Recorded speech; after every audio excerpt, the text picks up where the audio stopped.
Husband ಬಂದು ಹೇಳಿದ್ರು, ಹಾಸ್ಪಿಟಲ್ಗೆ ಹೋಗಿದ್ರು ಅವರು. ಸೊ ಮನೆಗೆ ಬಂದು ಹೇಳಿದ್ರು, ನನಗೆ ಟ್ಯೂಮರ್ ಡಿಟೆಕ್ಟ್ ಆಗಿದೆ, ಅದು ಯಾವ ರೀತಿ ಅಂತ ಇನ್ನೂ ಕನ್ಫರ್ಮ್ ಮಾಡಿಲ್ಲ, ಅದು ಬ್ರೈನಲ್ಲಿದೆ ಅಂತ ಹೇಳಿದ್ರು.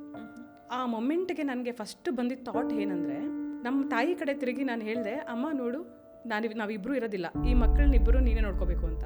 ಮಹಿಳೆ ಮದುವೆ ಆಗೋಕ್ಕೆ ಮುಂಚೆ ಅವ್ರಿಗೆ ಒಂದು ಫ್ರೀಡಮ್ ಅನ್ನೋದಿರುತ್ತೆ. ಅಂದರೆ ಅವರು ತಂದೆ ತಾಯಿ ತುಂಬ ಪ್ರೀತಿಯಾಗಿ ಬೆಳೆಸಿರ್ತಾರೆ, ಅವ್ರಿಗೆ ಡಿಸಿಷನ್ ತೊಗೊಳೋದು ತುಂಬಾ ಈಸಿಯಾಗಿರುತ್ತೆ. ಆವಾಗ ಬರೀ ತಂದೆ ತಾಯಿನ ಕೇಳಿದ್ರೆ ಸಾಕಾಗಿರುತ್ತೆ.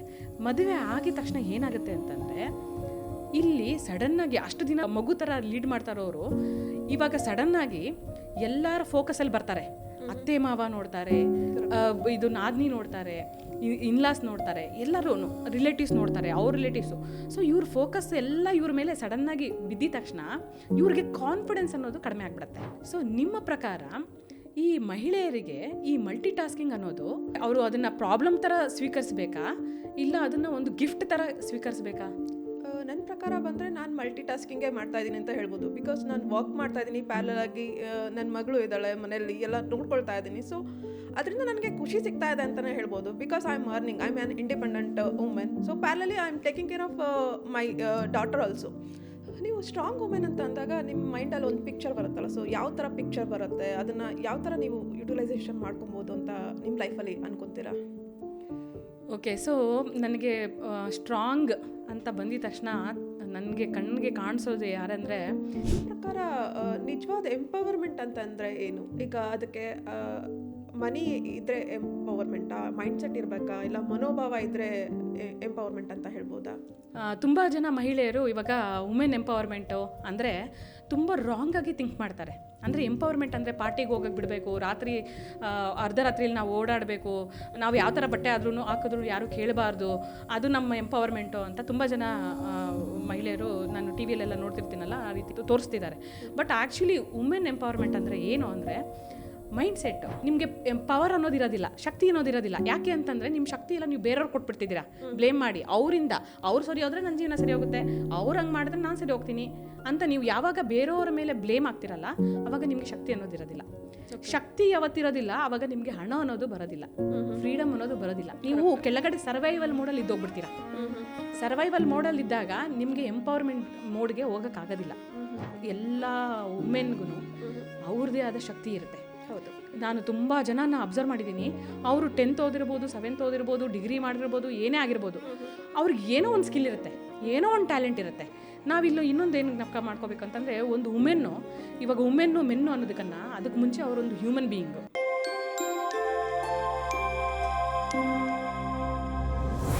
Hi, welcome to KBR missings podcast channel. So ನನ್ನ ಹೆಸರು ಮಂಜುಳಾ ಅಂತ. I am working as a software engineer and I am the co-founder of power alchemy group. So ಇವತ್ತಿನ ದಿನ ನಮ್ಮ ಜೊತೆ powerful lady and women entrepreneur ಆಗಿರ್ತಕ್ಕಂತಹ ಪಾವನಾ ಅವರಿದ್ದಾರೆ. ಸೊ ಪಾವನಾ ಅವರೇ ಹ್ಯಾಪಿ ವುಮೆನ್ಸ್ ಡೇ ನಿಮಗೆ. ನಿಮ್ಮ ಜರ್ನಿ ಬಗ್ಗೆ, ಹೇಗೆ ಎಂಟರ್ಪ್ರಿನರ್ಶಿಪ್ ಸ್ಟಾರ್ಟ್ ಆಯಿತು, ನಿಮ್ಮ ಲೈಫ್ ಜರ್ನಿ ಬಗ್ಗೆ ಇಂಟ್ರೊಡಕ್ಷನ್ ಕೊಡ್ತೀರಾ? ಥ್ಯಾಂಕ್ ಯು ಮಂಜುಳಾ ಅವರೇ, first of all, and happy women's day to you also. So ನನ್ನ ಹೆಸರು ಪಾವನಾ ಉಮಾಶಂಕರ್. ಸೊ ನಾನು digital empowerment coach for women and also founder of Digital Mahalakshmi. So ನೀವು ಕೇಳ್ತಾ ಇರೋದು ಯಾವ ಒಂದು ಈ ಜರ್ನಿ ಒಂದು ಹೇಗೆ ಸ್ಟಾರ್ಟ್ ಆಯಿತು ಅನ್ನೋ ಕ್ವಶನ್ಗೆ, ಸೊ ನಾನು ಒಂದು ಸ್ಟಾರ್ಟ್ ಮಾಡಬೇಕು ಅಂತಂದರೆ, ನಾನು ನಿಮ್ಮನ್ನು ಒಂದು ಸನ್ನಿವೇಶಕ್ಕೆ ಕರ್ಕೊಂಡು ಹೋಗ್ಬೇಕಾಗತ್ತೆ. ಸೊ ಇದು ಬಂದು 2016 ನನ್ನ 2ನೇ ಮಗುಗೆ ಪ್ರೆಗ್ನೆಂಟ್ ಆಗಿದ್ದೆ, ನನ್ನ ಮಗ. ಸೊ 6 months ಇರೋವಾಗ, ಪ್ರೆಗ್ನೆಂಟ್ ಆಗಿರೋವಾಗ ಒಂದು ದಿನ ನಮ್ಮ ಹಸ್ಬೆಂಡ್ ಬಂದು ಹೇಳಿದ್ರು, ಹಾಸ್ಪಿಟಲ್ಗೆ ಹೋಗಿದ್ರು ಅವರು. ಸೊ ಮನೆಗೆ ಬಂದು ಹೇಳಿದ್ರು, ನನಗೆ ಟ್ಯೂಮರ್ ಡಿಟೆಕ್ಟ್ ಆಗಿದೆ, ಅದು ಯಾವ ರೀತಿ ಅಂತ ಇನ್ನೂ ಕನ್ಫರ್ಮ್ ಮಾಡಿಲ್ಲ, ಅದು ಬ್ರೈನಲ್ಲಿದೆ ಅಂತ ಹೇಳಿದ್ರು. ಆ ಒಂದು ವರ್ಡ್, ಅದು ಸೆಂಟೆನ್ಸ್ ಅವರಿಂದ ನನಗೆ ಕೇಳಿಸ್ಕೊಂಡಿದ ತಕ್ಷಣ, ಆ ಮೊಮೆಂಟ್ಗೆ ನನಗೆ ಫಸ್ಟ್ ಬಂದಿದ್ದ ಥಾಟ್ ಏನಂದರೆ, ನನ್ನ ಜೀವನ ಆಯಿತು, ಮುಗೀತು ಇಲ್ಲಿಗೆ. ನನ್ನ ಅಮ್ಮ ಕಡೆ ನೋಡಿ ನಾನು ಏನೂ ಯೋಚನೆ ಮಾಡಿಲ್ಲ, ಅದು ಸಡನ್ನಾಗಿ ಸ್ಪಾಂಟೇನಿಟಿಯಾಗಿ ಆಗಿ ಬರ್ತಿದೆ. ನಮ್ಮ ತಾಯಿ ಕಡೆ ತಿರುಗಿ ನಾನು ಹೇಳಿದೆ, ಅಮ್ಮ ನೋಡು, ನಾವಿಬ್ಬರು ಇರೋದಿಲ್ಲ, ಈ ಮಕ್ಕಳನ್ನಿಬ್ಬರು ನೀನೇ ನೋಡ್ಕೋಬೇಕು ಅಂತ. ನಮ್ಮ ತಾಯಿ ಫೇಸ್ ಹೇಗಿತ್ತಂದರೆ ಹೆಲ್ಪ್ಲೆಸ್ಸು, ಒಂಥರ ಶಾಕಿಂಗ್ ಆಗಿ ಇದ್ರು. ಏನು ಈ ರೀತಿ ಮಾತಾಡ್ತಿದ್ದೀರಾ ನೀವು ಅನ್ನೋ ಒಂದು ಸನ್ನಿವೇಶ ಅಲ್ಲಿ ಒಂದು ಕ್ರಿಯೇಟ್ ಆಯಿತು. ಆಮೇಲೆ ನಾವು ಡಾಕ್ಟರ್ ಹತ್ರ ಹೋಗಿ ತೋರಿಸಿದ್ವಿ. ಅದು ನಾರ್ಮಲ್ ಟ್ಯೂಮರೇ, ಅದನ್ನು ಆಪ್ರೇಷನ್ ಮಾಡಿ ತೆಗೆದ್ರೆ ಸರಿ ಹೋಗುತ್ತೆ ಅಂತ ಹೇಳಿದ್ರು ಡಾಕ್ಟರು. ಸೊ ಅದನ್ನು ನಾವು ಆ ಸಿಚುವೇಶನ್ನ ನಾವು ಸ್ಟ್ರಾಂಗಾಗಿ ಹೊರಗಡೆ ಬಂದ್ವಿ. ಇವತ್ತಿನ ದಿನ ಅವರು is very healthy and is doing fine. But ಆ ಟೈಮಲ್ಲಿ ಅವರು ಆಪ್ರೇಷನ್ನು ಒಂದೇ ಟೈಮಲ್ಲಿ ಇತ್ತು. ನಂದು ಪ್ರೆಗ್ನೆಂಟು, ನಂದು ಮಗುನೂ ಅದೇ ಟೈಮಲ್ಲೇ ಬಂತು. ಅವ್ರಿಗೆ ಆಪ್ರೇಷನ್ ಆದಮೇಲೆ ಕೆಲವೊಂದು ಕಾಂಪ್ಲಿಕೇಶನ್ಸ್ ಆಯಿತು. ಅವ್ರಿಗೆ ಇದು ಸೆಟ್ ಆಗಲಿಲ್ಲ, ಮೆಡಿಕೇಷನ್ಸು ಸೆಟ್ ಆಗದಿರಾ ತುಂಬ ಕಾಂಪ್ಲಿಕೇಶನ್ಸ್ ಬಂತು. ಸೊ ಅದೆಲ್ಲ ಆಗಿ ನಾನು ಹೊರಗಡೆ ಬಂದಮೇಲೆ ಒಂದು 3-4 ಮಂತ್ಸ್ ಆದಮೇಲೆ ನನ್ನ ತಲೆಯಲ್ಲಿ ಓಡ್ತಾ ಇದ್ದಿದ್ದು ಒಂದೇ, ಅಂದರೆ ನಾನು ಎಷ್ಟು ಡಿಪೆಂಡ್ ಆಗಿದ್ದೀನಿ ಅವ್ರ ಮೇಲೆ ಅಂತ. ನಾನು MTech ಮಾಡಿದ್ರೂ ನನಗೆ ಹೊರಗಡೆ ಹೋಗಿ ಏನಾದರೂ ಮಾಡಬೇಕು ಅಂತಂದರೆ ಗೊತ್ತಾಗ್ತಿಲ್ಲ. ಯಾವ ರೀತಿ ಮಾಡಬೇಕು, ಏನು ಮಾಡಬೇಕು, ಲೈಫ್ನ ಹೇಗೆ ರೀತಿ ಲೀಡ್ ಮಾಡಬೇಕು, ನನಗೇನು ಗೊತ್ತಿಲ್ಲ. ಎಲ್ಲ ಡಿಪೆಂಡೆಂಟು, ಅವರಿದ್ದಾರೆ, ಅವ್ರು ನೋಡ್ಕೋತಾರೆ ಅನ್ನೋ ಒಂದು ಮನೋಭಾವನೆ, ನನಗೆ ಮೈಂಡ್ಸೆಟ್ ಆ ಥರ ಇತ್ತು.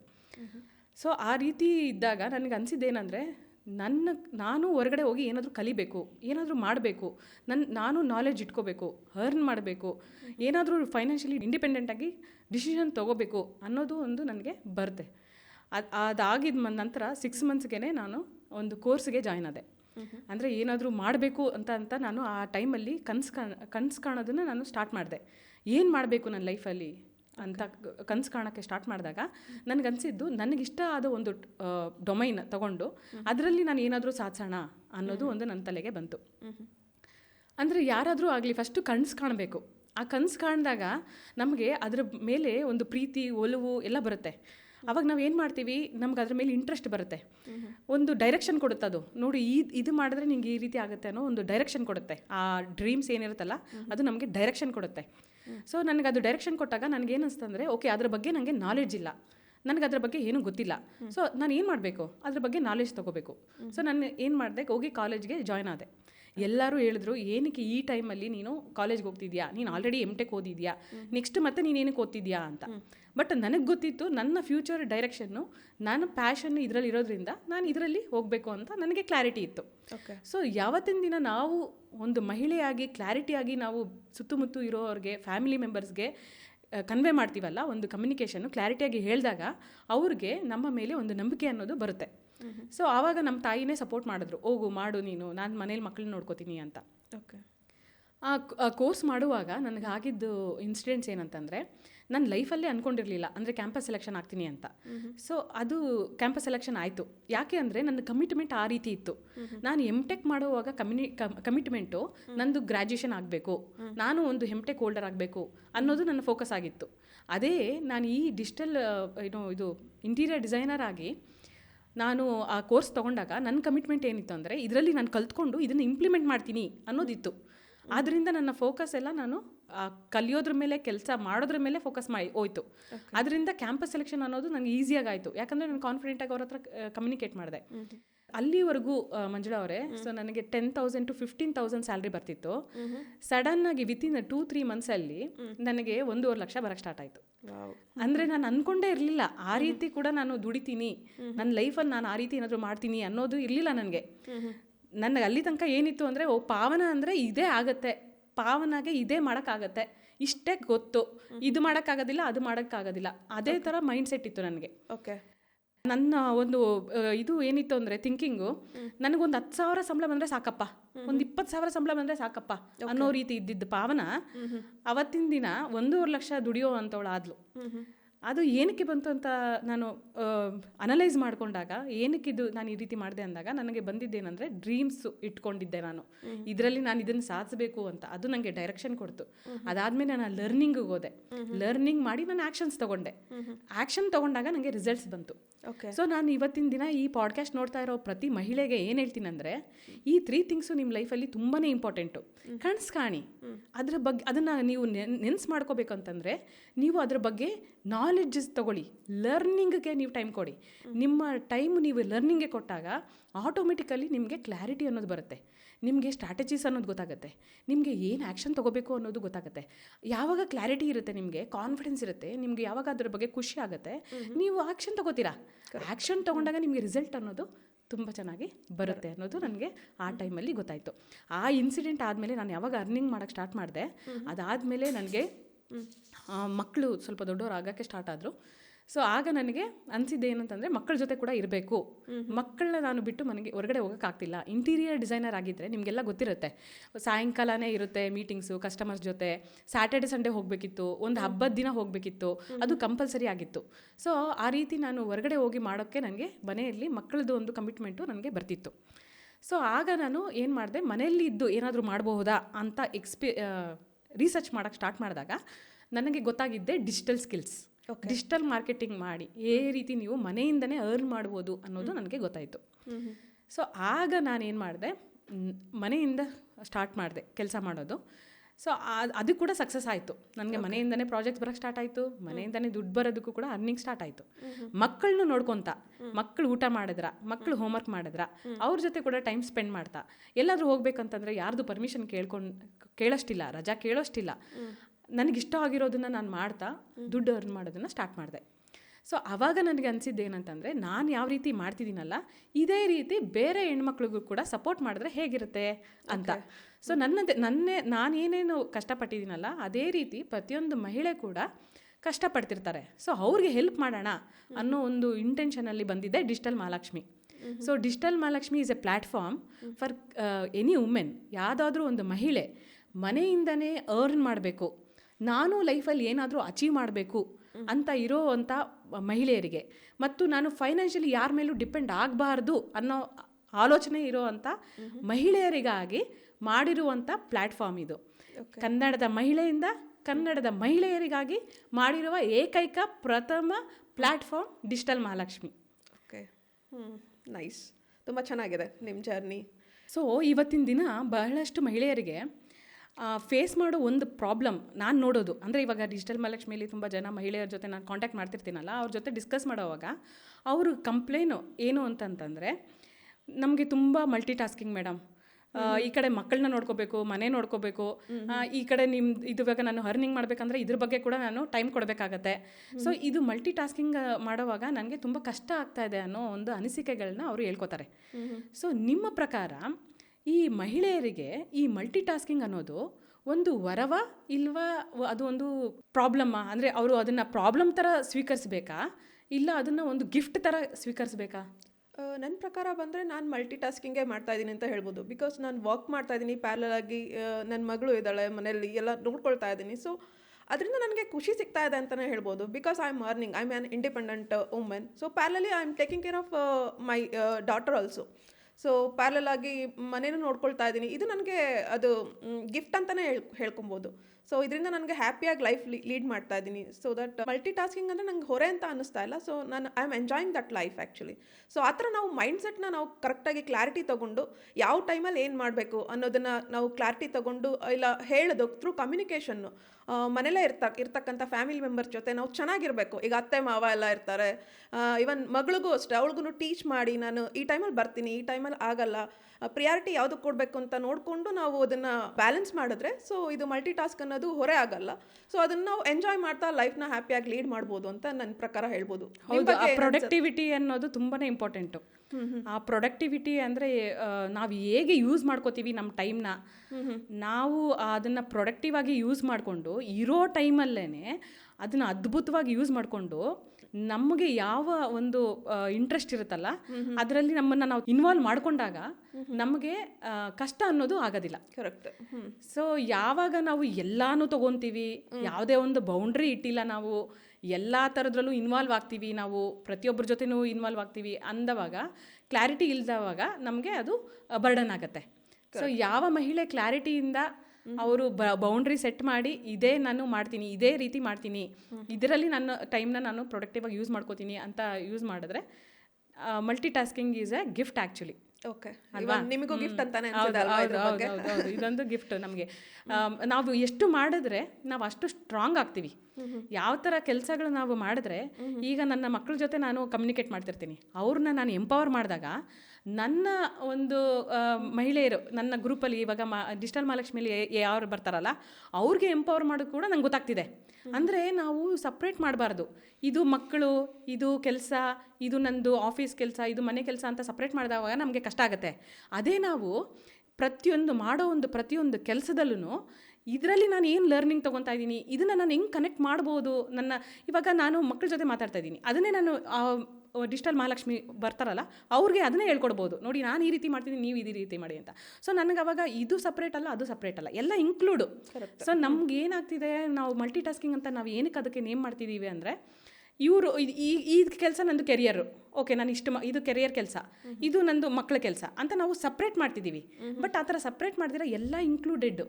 ನಾನು ಈ ಕೆಲಸ ಹೇಗೆ ಮಾಡ್ತೀನೋ ಇನ್ನೊಂದು ಕೆಲಸನ ನಾನು ಅದೇ ರೀತಿ ಮಾಡ್ತೀನಿ ಅನ್ನೋ ಮೈಂಡ್ ಸೆಟ್ಟಲ್ಲಿ ಮಾಡಿದಾಗ ಇದರಲ್ಲಿ ನಾವು ಎಷ್ಟು ಖುಷಿಯಾಗಿ ಮಾಡ್ತೀವಿ ಅಷ್ಟೇ ಖುಷಿಯಾಗಿ ಬೇರೆನೂ ಮಾಡ್ತೀವಿ. ಹೌದು.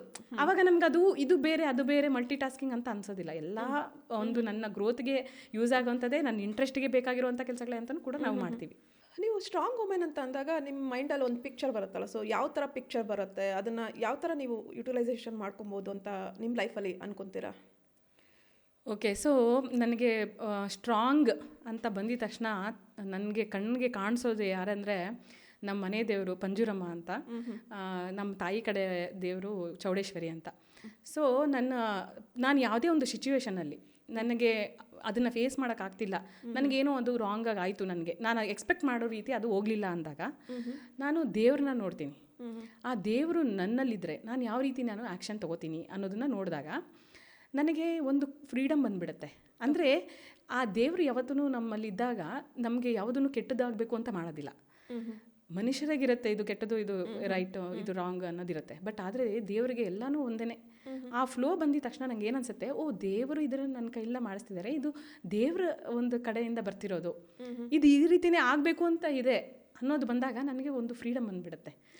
ಒಂದು ಎಮೋಷನ್ ಬಂದುಬಿಟ್ಟು ಪೀಸ್ ಆಫ್ ಮೈಂಡ್, ಇಲ್ಲ ಇದು ದೇವರು ನಿಶ್ಚಯವಾಗಿರೋದು, ಅವರು ಇದು ಮಾಡ್ತಿರೋದು. ಆವಾಗ ನನಗೆ ಆ ಪೀಸ್ ಆಫ್ ಮೈಂಡ್ ಬಂದಾಗ ಆ ಸಿಚುವೇಶನ್ನ ಒಂದು ಗ್ರೇಸ್ಫುಲ್ಲಾಗಿ ನಾನು ಪಾಸ್ ಮಾಡ್ತೀನಿ. ಅಂದರೆ ಗ್ರೇಸ್ಫುಲ್ಲಾಗಿ ನಾನು ಅದನ್ನು ನಿಭಾಯಿಸ್ತೀನಿ. ಅದರಲ್ಲಿ ಸ್ಟ್ರೆಸ್ ಇರೋದಿಲ್ಲ, ಭಯ ಇರೋದಿಲ್ಲ. ಸೊ ನಾವು ಯಾವಾಗ ಏನಾದರೂ ಒಂದು ಕೆಲಸನ ಗ್ರೇಸ್ಫುಲ್ಲಾಗಿ ಮಾಡ್ತೀವಲ್ಲ, ಆರಾಮಾಗಿ ಪೀಸ್ಫುಲ್ಲಾಗಿ ಸ್ವತಂತ್ರವಾಗಿ ಮಾಡ್ತೀವಲ್ಲ, ಆವಾಗ ನಮಗೆ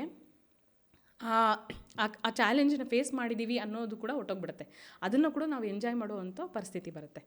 ಸೊ ಆ ರೀತಿ ನಾನು ಬಲಿಷ್ಠ ಅಂದಿದ ತಕ್ಷಣ ನನಗೆ ಅದೇ ಬರುತ್ತೆ. ಅಂದರೆ ಒಂದು ಸ್ಟ್ರಾಂಗ್ ವುಮೆನ್ ಅಂದಿದ ತಕ್ಷಣ ನನಗೆ ಚಾಮುಂಡಿ ಮತ್ತು ದೇವಿ ಪಂಜುರಮ್ಮ ಅವರೇ ಜ್ಞಾಪಕಕ್ಕೆ ಬರ್ತಾರೆ. ಮತ್ತು ನಾನು ಅದೇ ರೀತಿ ನಾನು ಇನ್ನೊಂದು ಪಾಯಿಂಟ್ ಹೇಳ್ತೀನಿ ಮಂಜುಳಾ ಅವರೇ. ಸೊ ಇವಾಗ ದೇವರು ಅಂದಿದ ತಕ್ಷಣ ನಮ್ಮ ಕಡೆ ಒಂದು ಮಿಸ್ಕನ್ಸೆಪ್ಷನ್ ಇದೆ.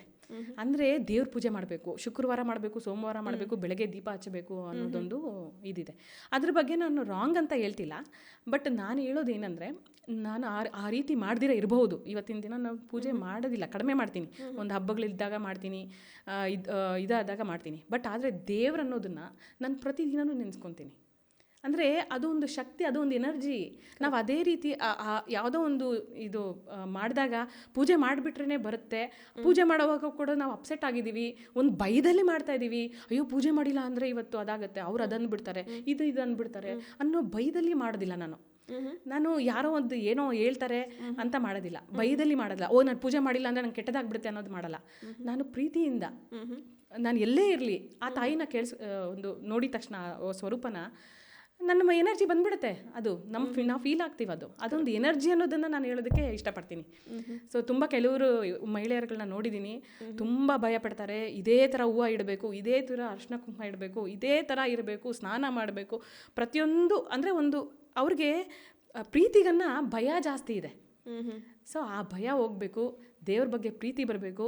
ಅದು ಪೂಜೆ ಮಾಡುವಂಥ ಸಮಯದಲ್ಲೇ ಅಲ್ಲ, ಎಲ್ಲ ಸಮಯದಲ್ಲೂ ನಿಮ್ಮ ಜೊತೆ ಒಂದು ದೇವಿ ಅನ್ನೋದು ಇರ್ತಾರೆ ಅನ್ನೋದನ್ನು ನೀವು ಅರ್ಥ ಮಾಡ್ಕೋಬೇಕು ಅನ್ನೋದನ್ನು ಇಲ್ಲಿ ನಾನು ಹೇಳ್ತೀನಿ. ತುಂಬ ಚೆನ್ನಾಗಿ ಹೇಳಿದ್ರಿ.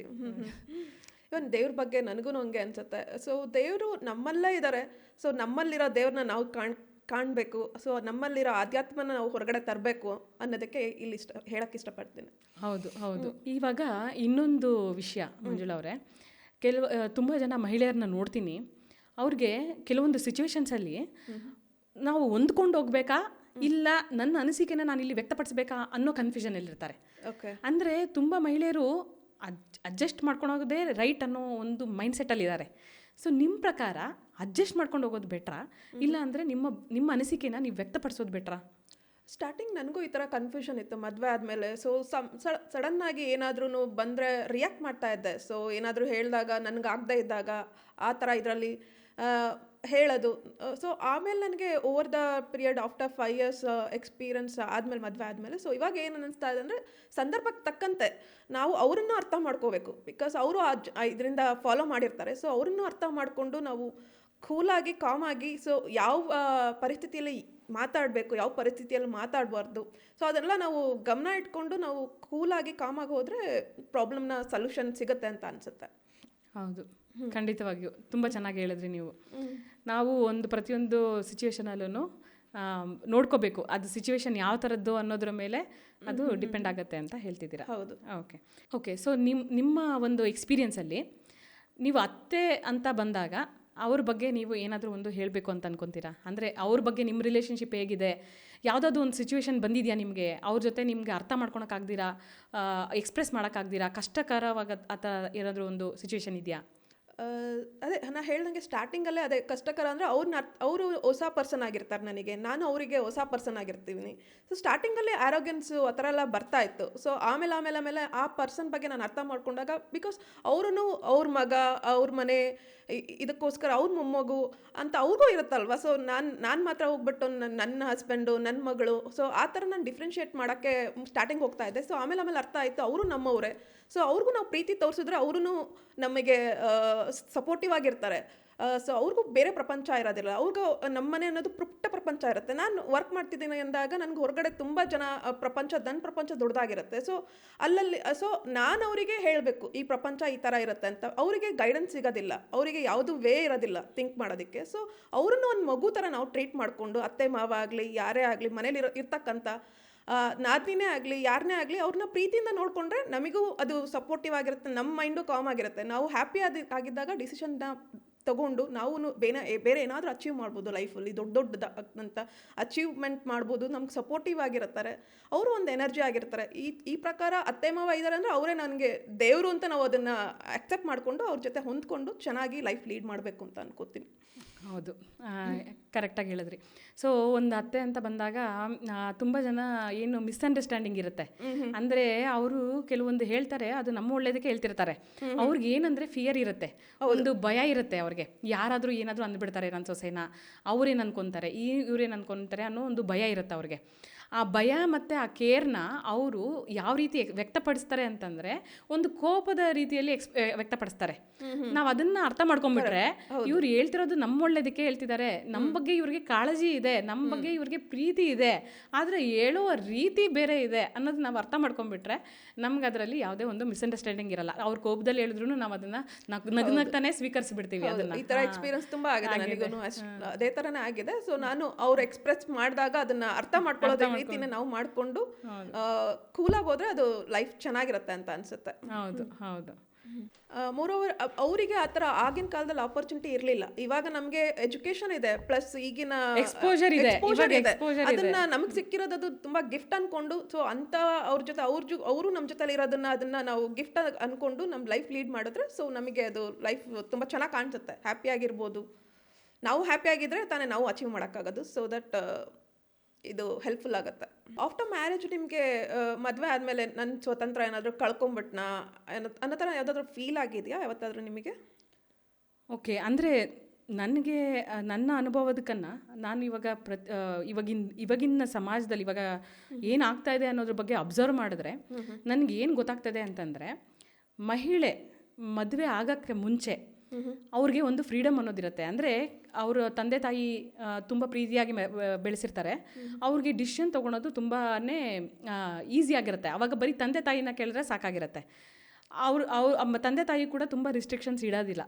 ಸೊ ನಿಮಗೆ ಅವರು ಅಲ್ಲಿ ತನಕ ಏನಾಗುತ್ತೆ ಅಂತಂದರೆ ಓದೋದ್ರ ಮೇಲೆ ಫೋಕಸ್ ಇರುತ್ತೆ, ಸ್ವಲ್ಪ ಮನೇಲೂ ಫ್ರೀಡಮ್ ಕೊಟ್ಟು ಬೆಳೆಸಿರ್ತಾರೆ. ಮದುವೆ ಆಗಿದ ತಕ್ಷಣ ಏನಾಗುತ್ತೆ ಅಂತಂದರೆ, ಇಲ್ಲಿ ಸಡನ್ನಾಗಿ ಅಷ್ಟು ದಿನ ಒಂಥರ ಲೈಫ್ ಅಂದರೆ ಒಂದು ಮಗು ಥರ ಲೀಡ್ ಮಾಡ್ತಾರೋರು ಇವಾಗ ಸಡನ್ನಾಗಿ ಎಲ್ಲರ ಫೋಕಸಲ್ಲಿ ಬರ್ತಾರೆ. ಅತ್ತೆ ಮಾವ ನೋಡ್ತಾರೆ, ಇದು ನಾದಿನಿ ನೋಡ್ತಾರೆ, ಇನ್ಲಾಸ್ ನೋಡ್ತಾರೆ, ಎಲ್ಲರೂ ರಿಲೇಟಿವ್ಸ್ ನೋಡ್ತಾರೆ, ಅವ್ರ ರಿಲೇಟಿವ್ಸು. ಸೊ ಇವ್ರ ಫೋಕಸ್ ಎಲ್ಲ ಇವ್ರ ಮೇಲೆ ಸಡನ್ನಾಗಿ ಬಿದ್ದಿದ ತಕ್ಷಣ ಇವ್ರಿಗೆ ಕಾನ್ಫಿಡೆನ್ಸ್ ಅನ್ನೋದು ಕಡಿಮೆ ಆಗಿಬಿಡುತ್ತೆ, ಸೆಲ್ಫ್ ಕಾನ್ಫಿಡೆನ್ಸ್ ಅನ್ನೋದು ಕಡಿಮೆ ಆಗಿಬಿಡುತ್ತೆ. ಯಾಕಂದರೆ ಎಲ್ಲರೂ ಅಬ್ಸರ್ವ್ ಮಾಡ್ತಿರ್ತಾರೆ, ನೀನು ಅಡುಗೆ ಹೇಗೆ ಮಾಡ್ತೀಯಾ, ನೀನು ಡ್ರೆಸ್ ಹೇಗೆ ಮಾಡ್ಕೋತೀಯಾ, ನೀನು ಯಾವ ರೀತಿ ನಡೀತೀಯಾ, ನೀನು ಯಾವ ರೀತಿ ಮಾತಾಡ್ತೀಯಾ, ಪ್ರತಿಯೊಂದು ಅಬ್ಸರ್ವ್ ಮಾಡ್ತಾರೆ. ಪ್ರತಿಯೊಂದಕ್ಕೂ ಒಂದು ಜಡ್ಜ್ಮೆಂಟ್ ಅನ್ನೋದು ಬರುತ್ತೆ. ಸೊ ನಿಮ್ಗೆ ಅವಾಗ ಏನಾಗ್ಬಿಡುತ್ತೆ, ನಾನು ಇದು ಮಾಡಿದ್ರೆ ಏನಾಗುತ್ತೋ, ನಾನು ಅದು ಮಾಡಿದ್ರೆ ಏನಾಗುತ್ತೋ, ನಾನು ಇದನ್ನು ಹೇಳಿದ್ರೆ ಏನಾಗುತ್ತೋ ಅನ್ನೋ ಒಂದು ಸಿಚುವೇಶನಲ್ಲಿ ಬಿದ್ದು ಹುಡುಗಿರು ಏನು ಮಾಡ್ತೀವಿ ಅಂತಂದರೆ ಕಾನ್ಫಿಡೆನ್ಸ್ ಕಳ್ಕೊಂಡ್ಬಿಡ್ತೀವಿ. ಅದನ್ನ ನಾನು ಅಬ್ಸರ್ವ್ ಮಾಡ್ತಿದ್ದೀನಿ. ಕಾನ್ಫಿಡೆನ್ಸ್ ಹೋಗ್ಬಿಡ್ತಿದೆ ಇವಾಗ ವುಮೆನ್ಗೆ ಮದುವೆ ಆಗಿದ ತಕ್ಷಣ. ಯಾರೋ ಕೆಲವರಿಗೆ ಕಾನ್ಫಿಡೆನ್ಸ್ ಇರುತ್ತೆ. ಅವ್ರು ಯಾರು ಅಂತಂದರೆ ಯಾವುದೋ ಒಂದು ಸ್ಕಿಲ್ನ ಅವರು ಸ್ಟ್ರಾಂಗಾಗಿ ಕಲ್ತ್ಕೊಂಡ್ಬಿಟ್ಟಿರ್ತಾರೆ. ಅವರು ಕೆಲಸ ಮಾಡೋದಾಗಿರಲಿ, ಏನೋ ಒಂದು ಸ್ಕಿಲ್ ಸ್ಟ್ರಾಂಗ್ ಆಗಿ ಕಲ್ತ್ಕೊಂಡು ಯಾವ ಮಹಿಳೆ ಸ್ಕಿಲ್ನ ಯೂಸ್ ಮಾಡಿಕೊಂಡು ಏನಾದರೂ ಅಚೀವ್ ಮಾಡ್ತಿರ್ತಾರಲ್ಲ, ಅವರು ಯಾವತ್ತೂ ಭಯ ಬೀಳೋದಿಲ್ಲ. ಅವ್ರ ಕಾನ್ಫಿಡೆನ್ಸ್ ಹಾಗೇ ಇರುತ್ತೆ. ಯಾರು ಸ್ಕಿಲ್ಲು ಕಲ್ತ್ಕೊಂಡಿರ ಅದು ಪ್ರಾಬ್ಲಮ್. ಮತ್ತೆ ನಾವು ಎಜುಕೇಷನ್ ಸಿಸ್ಟಮ್ ಮೇಲೆ ಬರಬೇಕಾಗತ್ತೆ. ಸೊ ಎಜುಕೇಷನ್ ಸಿಸ್ಟಮಲ್ಲಿ ಏನಾಗುತ್ತೆ ಅಂತಂದರೆ, ನಮಗೇನೋ ಒಂದು ಬುಕ್ ಕೊಡ್ತಾರೆ, ನಾವೇನು ಮಾಡ್ತೀವಿ, ಓದ್ತೀವಿ, ಅದ್ರ ಬಗ್ಗೆ ಬರಿತೀವಿ, ಮೆಮೊರೈಸೇಷನ್ ಅಷ್ಟೇ. ತುಂಬ ಜನ ಮಹಿಳೆಯರಿಗೆ ನಾನು ಮಾತಾಡಿದಾಗ ಅವ್ರು ಹೇಳೋದಿಲ್ಲ, ಏನು ಗೊತ್ತಾ, MTech ಮಾಡಿದ್ದೀನಿ, MCA ಮಾಡಿದ್ದೀನಿ, BEd ಮಾಡಿದ್ದೀನಿ, MSc ಮಾಡಿದ್ದೀನಿ, ಅದ್ರ ಬಗ್ಗೆ ನೀವು ಏನಾದರೂ ಉಪಯೋಗಿಸ್ಕೊಂಡು ಇವಾಗ ಏನಾದರೂ ಮಾಡ್ತೀರಾ ಅಂತಂದರೆ, ಮೇಡಮ್ ನಿಮ್ಗೆ ಗೊತ್ತಲ್ವಾ, ನಾವು ಅವಾಗೆಲ್ಲ ಹೇಗೆ ಓದಿದ್ವಿ, ಅಲ್ಲಿರೋದನ್ನ ಓದಿ ಎಕ್ಸಾಮ್ ಬರೆದ್ವಿ. ಸೊ ಅವ್ರಿಗೆ ಸ್ಕಿಲ್ ಅನ್ನೋದು ಗೊತ್ತಿಲ್ಲ. ಡಿಗ್ರಿ ಅನ್ನೋದಿದೆ, ಮಾರ್ಕ್ಸ್ ಕಾರ್ಡ್ ಅನ್ನೋದಿದೆ, ಬಟ್ ಅದನ್ನು ಅವ್ರು ಹೇಗೆ ಯೂಸ್ ಮಾಡಬೇಕು ಅನ್ನೋದಿಲ್ಲ. ಸೊ ಅವ್ರಿಗೆ ಗೊತ್ತಾಗ್ದಿರೋ ಇರುವಾಗ ಏನಾಗುತ್ತೆ, ಅವ್ರ ಮೇಲೆ ಅವ್ರಿಗೆ ಕಾನ್ಫಿಡೆನ್ಸ್ ಲೋ ಆಗಿಬಿಡುತ್ತೆ. ಪ್ಲಸ್ ಇಲ್ಲಿ ಸಿಚುವೇಶನ್ ಹೇಗಿದೆ ಅಂದರೆ ಜಡ್ಜ್ಮೆಂಟ್ಸು ಸ್ಟಾರ್ಟ್ ಆಗ್ತಾ ಇದೆ. ಸೊ ಆದ್ದರಿಂದ ಅವ್ರಿಗೆ ಕಾನ್ಫಿಡೆನ್ಸ್ ಅನ್ನೋದು ಕಡಿಮೆ ಆಗಿಬಿಡುತ್ತೆ. ಸೊ ಈ ಕಾನ್ಫಿಡೆನ್ಸ್ ಕಡಿಮೆ ಆದಾಗ ಏನಾಗುತ್ತೆ, ಐಡೆಂಟಿಟಿ ಅನ್ನೋದು ಕಡಿಮೆ ಆಗುತ್ತೆ, ಲೂಸ್ ಮಾಡ್ಕೋತಾರೆ ಅವರು. ಅಂದರೆ ಮದುವೆ ಆಗೋ ತನಕ ಒಂದು ಹೆಂಗಸರನ್ನ ಕೇಳಿದ್ರೆ, ಒಂದು ಹೆಣ್ಮಗುನ ಕೇಳಿದ್ರೆ, ಆ ಹೆಣ್ಮಗು ಕಾನ್ಫಿಡೆಂಟಾಗಿ ಹೇಳ್ತಾಳೆ, ನೀನು ಏನಾಗಬೇಕು ಜೀವನದಲ್ಲಿ ಅಂದರೆ, ನಾನು ಲಾಯರ್ ಆಗಬೇಕು, ಡಾಕ್ಟರ್ ಆಗಬೇಕು, ಇಂಜಿನಿಯರ್ ಆಗಬೇಕು ಅಂತಾರೆ. ಬಟ್ ಅದೇ ಮಹಿಳೆ ಮದುವೆ ಆಗಿದ ತಕ್ಷಣ ಸ್ಕಿಲ್ಲಲ್ಲಿ ಕಾನ್ಫಿಡೆನ್ಸ್ ಇಲ್ದಿರ ಈ ಜಡ್ಜ್ಮೆಂಟ್ಸಲ್ಲೆಲ್ಲ ಬಂದಾಗ ಅವರು ರೋಲ್ ಫಿಕ್ಸೇಷನ್ ಆಗಿಬಿಟ್ಟು, ನೀನು ಎಂತಿ ಅಂದರೆ ಹಿಂಗೆ ಇರಬೇಕು, ನೀನು ತಾಯಿ ಅಂದರೆ ಹೀಗೆ ಇರಬೇಕು, ನೀನು ಸೊಸೆ ಅಂದರೆ ಹಿಂಗಿರಬೇಕು, ನೀನು ದೊಡ್ಡ ಸೊಸೆ, ನೀನು ಚಿಕ್ಕ ಸೊಸೆ ಅಂತ ಅವರೇ ಎಲ್ಲ ರೋಲ್ಸ್ ಫಿಕ್ಸ್ ಮಾಡಿಬಿಡ್ತಾರೆ. ಆ ರೋಲ್ಸ್ ಒಳಗಡೆ ಬಿದ್ದುಬಿಟ್ಟು ನಾನು ಹಿಂಗೆ ಇರಬೇಕು ಅಂತ ಅವ್ರದ್ದೊಂದು ಐಡೆಂಟಿಟಿನ ಅವ್ರು ಮರ್ತೇ ಹೋಗ್ತಾರೆ. ಕೆಲವರು ಮಹಿಳೆಯರು ಸ್ಟ್ರಾಂಗ್ ಆಗಿ ನಿಂತ್ಕೋತಾರೆ. ಇವಾಗ ನೋಡ್ತಾನೆ ಇದ್ದೀವಿ, ಎಲ್ಲ ಮಹಿಳೆಯರು ಆಗಿಲ್ಲ, ಎಲ್ಲರೂ ಆಗಿದ್ದಾರೆ ಅಂತಲೂ ಹೇಳೋಕ್ಕಾಗೋದಿಲ್ಲ. ಕೆಲವು ಮಹಿಳೆಯರು ಈ ರೀತಿ ಆಗುತ್ತೆ. ಕೆಲವರು ಮಹಿಳೆಯರು ಯಾರು ಸ್ಕಿಲ್ನ ಸ್ಟ್ರಾಂಗ್ ಆಗಿ ಇಟ್ಕೊಂಡಿರ್ತಾರೆ, ಅವ್ರು ಮುಂದೆ ಕಾನ್ಫಿಡೆನ್ಸ್ ಆಗಿ ಹೊಟ್ಟೋಗ್ಬಿಡ್ತಾರೆ. ಆ ಸೆಲ್ಫ್ ಕಾನ್ಫಿಡೆನ್ಸ್ ಕಡಿಮೆ ಆದಾಗ, ಸ್ಕಿಲ್ ಇಲ್ದಾಗ ನಿಮಗೆ ಫ್ರೀಡಮ್ ಅನ್ನೋದು ಹೋಗ್ಬಿಡುತ್ತೆ. ಯಾರೇ ಆಗಿರಲಿ ಅವ್ರಿಗೆ ಫ್ರೀಡಮ್ ಅನ್ನೋದು ಹೊಟ್ಟೋಗ್ಬಿಡುತ್ತೆ. ಅವ್ರ ಬಗ್ಗೆ ಅವರು ಸೆಲ್ಫ್ ವರ್ತ್ ಅನ್ನೋದು ಕಡಿಮೆ ಆಗಿಬಿಡುತ್ತೆ. ಆವಾಗ ಅವ್ರ ಬಗ್ಗೆ ಅವರು ನೆಗೆಟಿವ್ ಆಗಿ ಥಿಂಕ್ ಮಾಡಿದಾಗ ಏನು ಮಾಡ್ತಾರೆ, ನನಗೇನು ಆಗೋದಿಲ್ವೇನೋ, ನನಗೇನು ಬರೋದಿಲ್ವೇನೋ, ನಾನು ಏನಾದರೂ ಮಾಡಿದ್ರೆ ಪ್ರಾಬ್ಲಮ್ ಆಗಿಬಿಡುತ್ತೆ ಅಂತ ಅವರು ಸಪ್ರೆಸ್ ಆಗಿಬಿಡ್ತಾರೆ.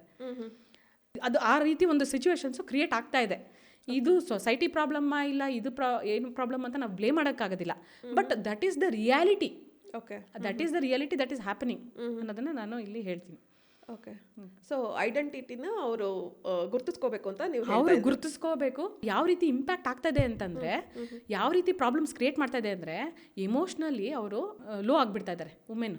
ಕೋಪ ಬರೋದು, ತುಂಬ ಜನ ಹೇಳ್ತಾರೆ, ನನಗೆ ಸುಮ್ಮನೆ ಹಂಗೆ ಕೋಪ ಬಂದುಬಿಡುತ್ತೆ, ಇರಿಟೇಷನ್ ಬೇಗ ಆಗ್ತೀನಿ, ಹೆಲ್ತ್ ಇಶ್ಯೂಸ್ ಬರ್ತಾ ಇದೆ.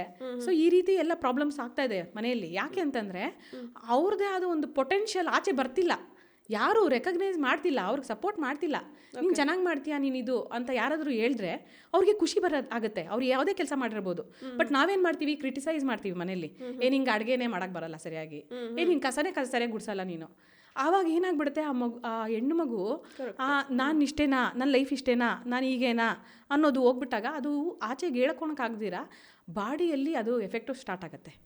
ಒಂದು ಹಾರ್ಮೋನಲ್ ಹಾರ್ಮೋನಲ್ ಏರುಪೇರಾಗಿ ಥೈರಾಯ್ಡ್ ಇಶ್ಯೂಸ್ ಆಗಿರ್ಬೋದು, BP ಶುಗರ್ ಆಗಿರ್ಬೋದು, ಇದೆಲ್ಲ ಬರೋದು ಮಾನಸಿಕ ಒತ್ತಡದಿಂದನೇ ಬರೋದಂಥದ್ದು ಇವೆಲ್ಲ. ಸೊ ಅವೆಲ್ಲ ಜಾಸ್ತಿ ಆಗ್ತಾ ಇದೆ. ಹೆಲ್ತ್ ಇಶ್ಯೂಸ್ ಆಗ್ತಾ ಇದೆ, ಎಮೋಷ್ನಲಿ ಸ್ಟ್ರಗಲ್ ಮಾಡ್ತಿದ್ದಾರೆ ಮನೆಯಲ್ಲಿ.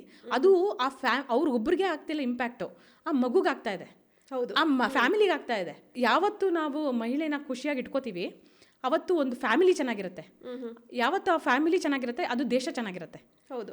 ಸೊ ಅದು ತುಂಬ ಇಂಪಾರ್ಟೆಂಟ್. ಸೊ ಆ ರೀತಿ ನೋಡಿದಾಗ ನಾವು ಮಹಿಳೆಯರಿಗೆ ಸಪೋರ್ಟ್ ಮಾಡಿ ಅವರ ಒಂದು ಪೊಟೆನ್ಷಿಯಲ್ ಆಚೆಗೆ ತಂದು ಅವ್ರನ್ನ ಖುಷಿಯಾಗಿ ಇಟ್ಕೊಂಡ್ರೆ ಆ ಎಫೆಕ್ಟು ಮನೆಗೆ ಮತ್ತು ದೇಶಕ್ಕೆ ಕೂಡ ಹೋಗುತ್ತೆ ಅನ್ನೋದು ಇಲ್ಲಿ ಒಂದು ಪಾಯಿಂಟ್ ಹೇಳ್ಬೇಕಂತ ಅಂದ್ಕೊಂಡೆ. ತುಂಬ ಚೆನ್ನಾಗಿ ಎಕ್ಸ್ಪ್ಲೈನ್ ಮಾಡಿದ್ರಿ. ಹಲವಾರು ವಿಚಾರಗಳ ಬಗ್ಗೆ ಭೀಮಶ್ರೀ ಸರ್ ನಮ್ಮ ಜೊತೆಗೆ ಚರ್ಚೆ ಮಾಡ್ತಾ ಇದ್ದಾರೆ. ಸೊ ಹಾಗೆ ಅವ್ರು ಬರೆದಿರ್ತಕ್ಕಂಥ ಮೂನ್ಲೈಟ್ ಮ್ಯೂಸಿಂಗ್ಸ್, ಇದು ಇಂಗ್ಲೀಷ್ ಪುಸ್ತಕ. ಇದೇ ಒಂದು ಪುಸ್ತಕ ನಮಗೆ ಕನ್ನಡದಲ್ಲಿ ಕೂಡ ದೊರೆಯುತ್ತೆ, ಚಂದ್ರ ಮೇಲೆ ಬಂದ ನೋಡು ಎಂಥ ಚಂದ ಅಂತ ಹೇಳಿ. ಈ ಒಂದು ಪುಸ್ತಕ ರೀಸೆಂಟಾಗಿ ರಿಲೀಸ್ ಆಗಿದೆ.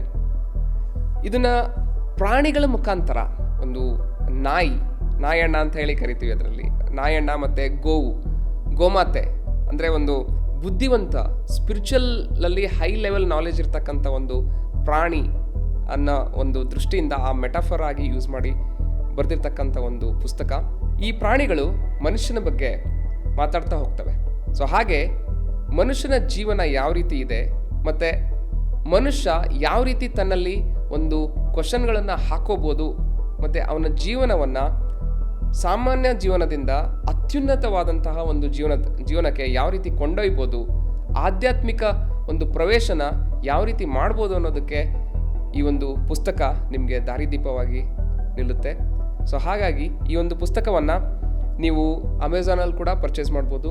ಹಾಗೆ ನಮ್ಮಿಂದ ಡೈರೆಕ್ಟಾಗಿ ಪರ್ಚೇಸ್ ಮಾಡಿದರೆ ನಿಮಗೆ ಡಿಸ್ಕೌಂಟ್ ಕೂಡ ದೊರೆಯುತ್ತೆ.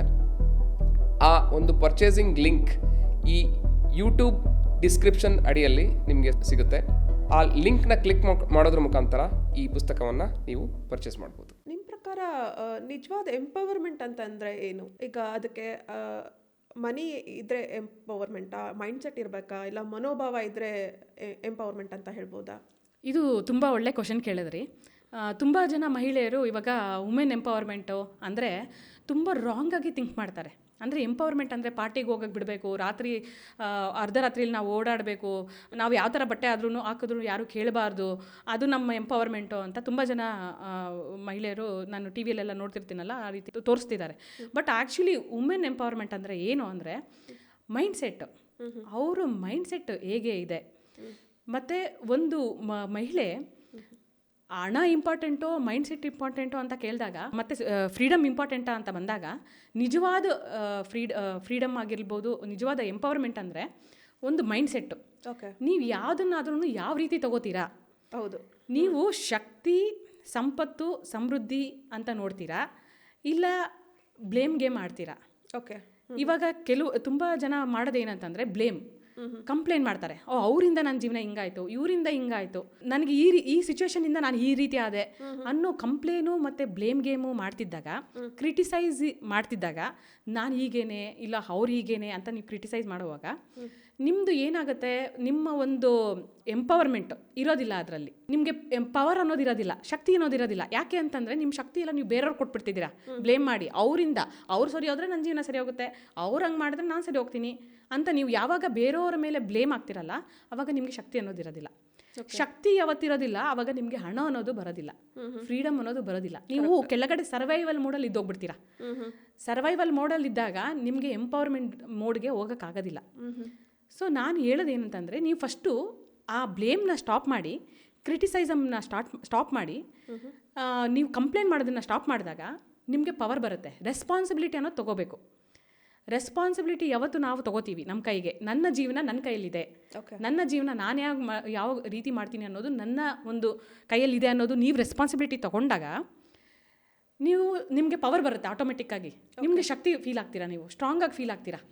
ಆ ಸ್ಟ್ರಾಂಗ್ ಇದ್ದಾಗ ನೀವೇನು ಮಾಡ್ತೀರಾ, ಆ ಒಂದು ಥಾಟ್ಸ್ ಬಂದಿದ ತಕ್ಷಣ ನೀವು ಒಂದು ಡ್ರೀಮ್ಸ್ ಇಟ್ಕೊಂಡು ಆ ಡ್ರೀಮ್ಸಲ್ಲಿ ಏನೋ ಒಂದು ಲರ್ನ್ ಮಾಡಿ ಬೇರೆಯವ್ರಿಗೆ ನೀವು ಹೆಲ್ಪ್ ಮಾಡಬೇಕು ಗ್ರೋ ಆಗೋಕ್ಕೆ.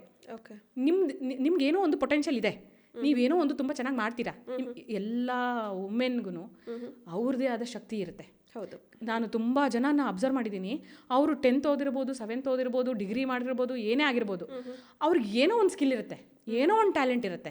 ನಾವಿಲ್ಲೋ ಇನ್ನೊಂದು ಏನು ಜ್ಞಾಪಕ ಮಾಡ್ಕೋಬೇಕು ಅಂತಂದರೆ, ಒಂದು ವುಮೆನ್ನು, ಇವಾಗ ಮೆನ್ನು ಅನ್ನೋದಕ್ಕನ್ನು ಅದಕ್ಕೆ ಮುಂಚೆ ಅವರೊಂದು ಹ್ಯೂಮನ್ ಬೀಯಿಂಗು. ಹೌದು, ಒಂದು ಹ್ಯೂಮನ್ ಬೀಯಿಂಗ್ ಅಂದಾಗ ಅವ್ರಿಗೆ ಅವ್ರದ್ದೇ ಆದ ಒಂದು ಪೊಟೆನ್ಷಿಯಲ್ ಅನ್ನೋದು ಬೈ ಬರ್ತ್ ಬಂದ್ಬಿಟ್ಟಿರುತ್ತೆ. ನಾವೇನು ಮಾಡಬೇಕು, ಅದನ್ನು ಗುರುತಿಸ್ಬೇಕು. ನನಗೆ ಈ ಪೊಟೆನ್ಷಿಯಲ್ ಇದೆ, ನಾನು ಇದರಲ್ಲಿ ನಾನು ಚೆನ್ನಾಗಿ ಕೆಲಸ ಮಾಡ್ತೀನಿ, ನಾನು ಇದರಲ್ಲಿ ಸ್ಟ್ರೆಂತ್ ಇದೆ ನನಗೆ ಅನ್ನೋದು ಅವ್ರು ಯಾವಾಗ ಗುರುತಿಸ್ಕೊತಾರೋ, ಆ ಗುರ್ತನ್ನ ಅವರು ಇದು ಮಾಡಿಕೊಂಡು ಅದರಿಂದ ಬೇರೆಯವ್ರಿಗೆ ಹೆಲ್ಪ್ ಮಾಡಬೇಕು, ಸಪೋರ್ಟ್ ಮಾಡಬೇಕು.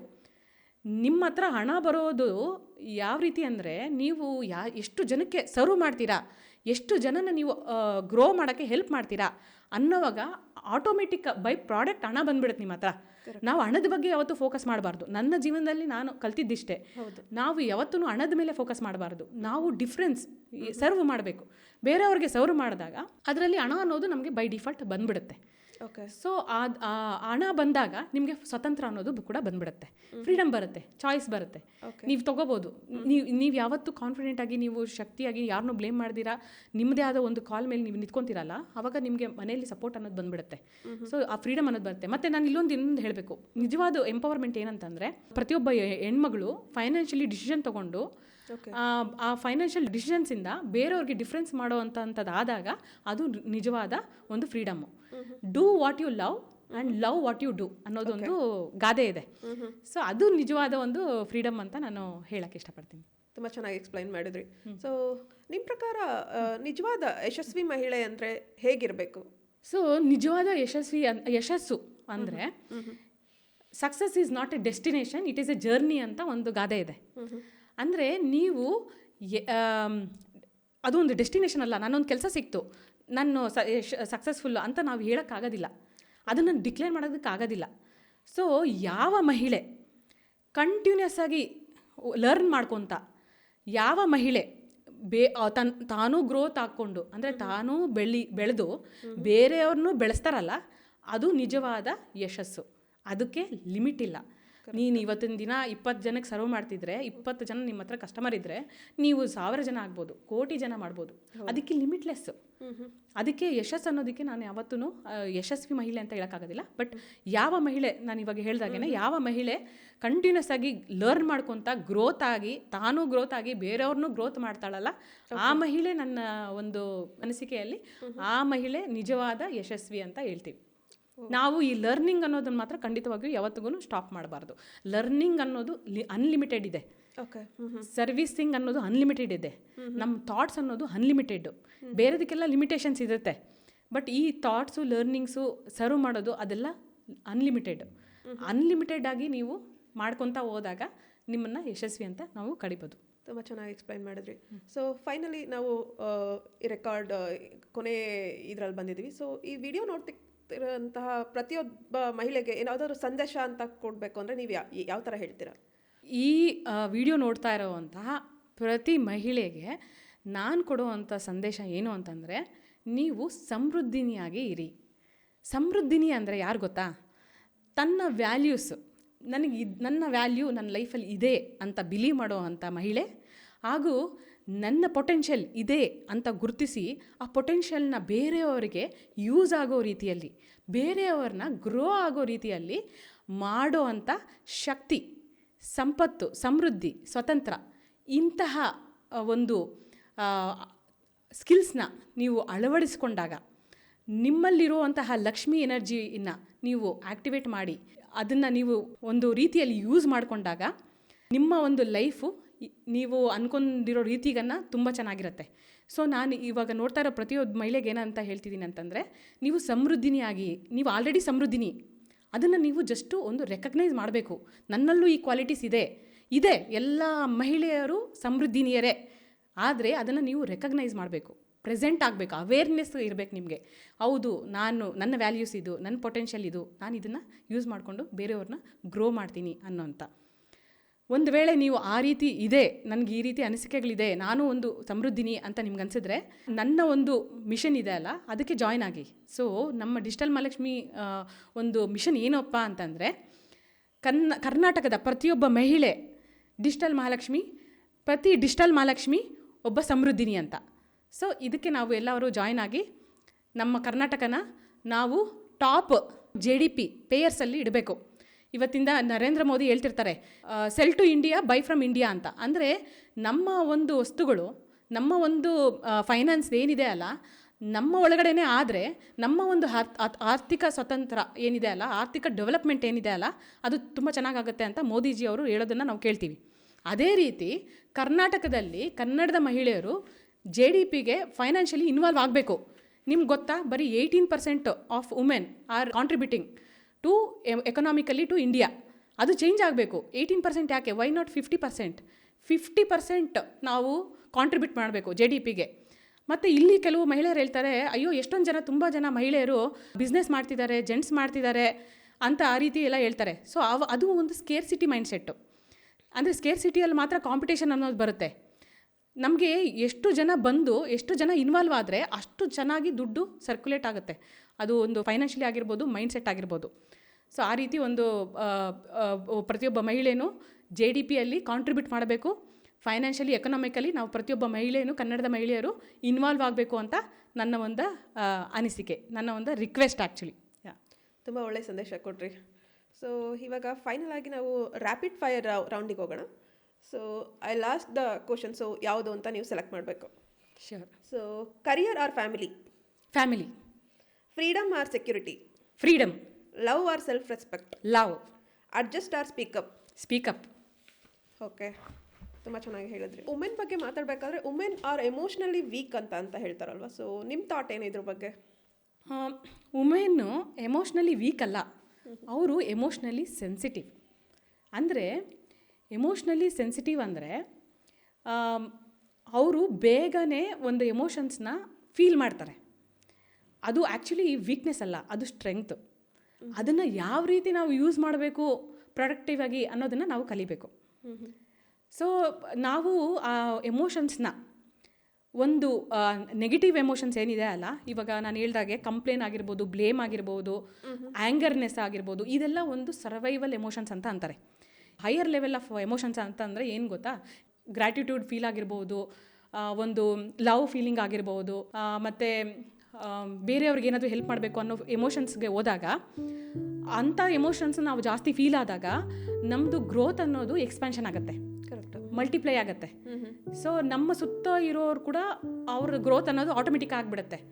ಸೊ ಈ ಎಮೋಷನ್ಸ್ನ ನಮಗೆ ಯೂಸ್ ಮಾಡ್ಕೊಳಕ್ಕೆ ಬರಬೇಕಷ್ಟೆ.